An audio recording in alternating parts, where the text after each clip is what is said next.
if papipiliin ka between 1 million pesos or 500k worth of gold. Which would you choose? Good morning mga madam!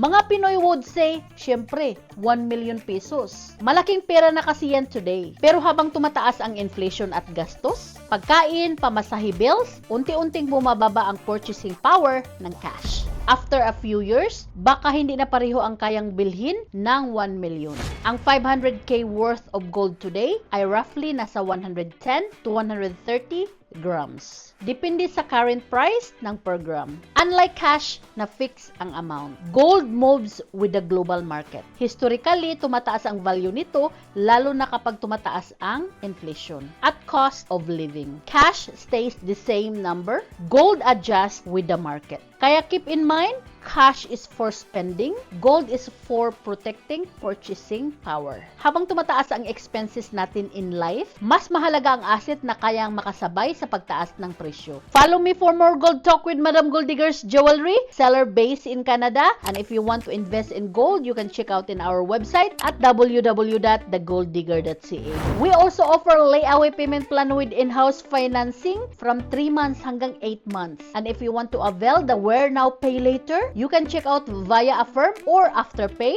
from 3 months hanggang 24 months. So ano pang hinihintay niyo? Mag-invest na kayo ng ginto kahit paunti-unti lang. This is Madam Gold Digger reminding you that true wealth keeps its buying power. This is Madam Gold Digger teaching you to wear your wealth with wisdom.